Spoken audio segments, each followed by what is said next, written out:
After a year on the road, I thought I'd get tired of traveling. The endless clatter of railways, highways, and everything in between. But as my train pulled into the station at Bellariva, I felt every bit as excited as the first day of my journey. A whole year.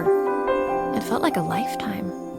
The places I'd seen, the people I'd met, of course, the forgotten treasures I'd given a new lease of life along the way. I'm a restorer by trade. Bringing our most beloved possessions back to life is what I love to do. I'd been traveling for months, working my way from one town to the next, fixing everything from family heirlooms to VCRs. Bellariva was my chance to take a break. Unfortunately, that would have to wait until after I'd unpacked.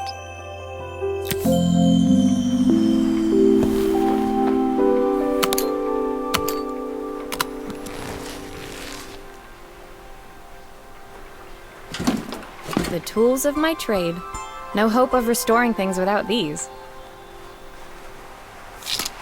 I picked up these sunglasses on my last stop. Hopefully I'm cool enough to pull them off. I saw a guitarist wearing these at a show once. Rock and roll repair woman, at your service. My passport. Not many blank pages left now. Looking forward to taking more close-ups of my fingers with this. My favorite overalls. These will never go out of style.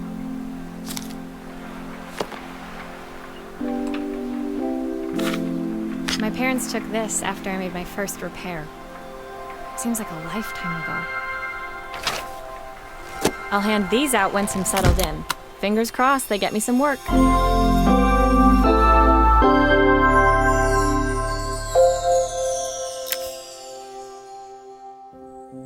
Finally, I'd made it to Bellariva. I'd come for the food festival, taking place in a few days' time. After living off TV dinners and instant ramen for the last few months, I was craving a decent meal. Of course, I'd need to earn enough money to pay for it, so I figured I'd head out the next day and find some work. My parents never wanted me to go. They wanted me to stay in their shop and have a simple, stationary life. I knew there was a world out there, beyond the four walls of our antique store, that I had to be a part of. I daydreamed constantly about the weird and wonderful places each of our antiques came from. I loved figuring out their stories, revealing the memories hidden beneath the screws and wires.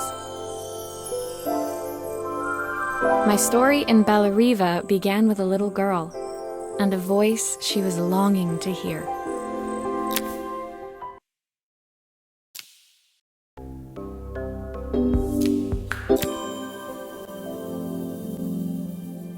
It was my first morning in Bellariva, and I couldn't wait to leave my hotel and explore. It was a quiet town, its streets and alleyways basking peacefully in the hot morning sun.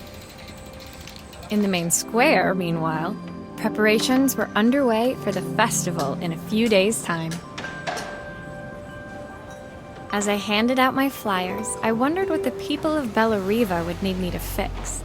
So far, everything here seemed perfect. I was starting to worry I'd made a mistake when I felt someone tapping me on the back. Hi, I'm Izzy. Do you know how to fix things? It was a little girl, maybe 7 years old, who must have gotten hold of one of my flyers.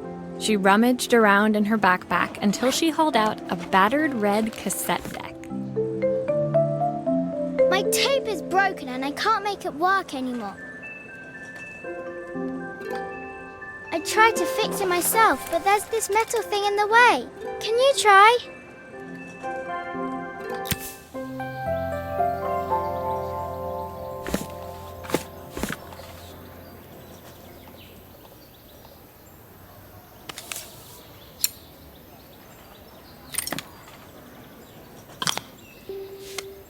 Aha!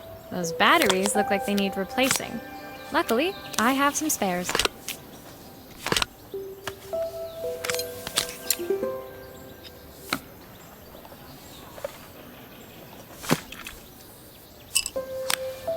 Why did you do that?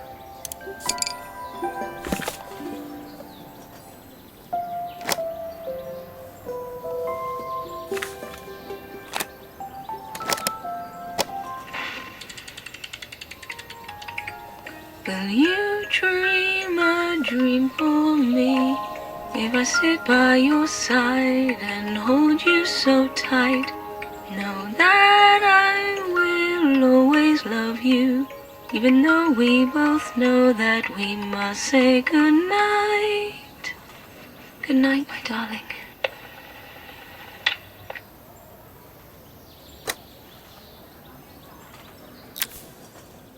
When it finished, Izzy picked up the tape deck and tucked it carefully into her backpack.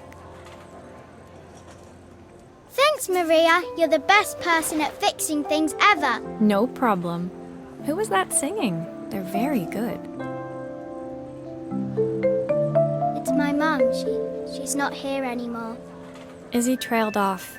It was the kind of silence a cassette tape would never be enough to fill. When Izzy's friends called for her, she dug deep into her pockets, looking for something to pay me with. Eventually, she produced a grand total of a stick of gum, 3 mismatched buttons, and a yo-yo. I usually preferred a check, but Izzy looked so serious, I wrote out a full receipt. She seemed like a happy kid, but beneath it all, part of her life had been shattered.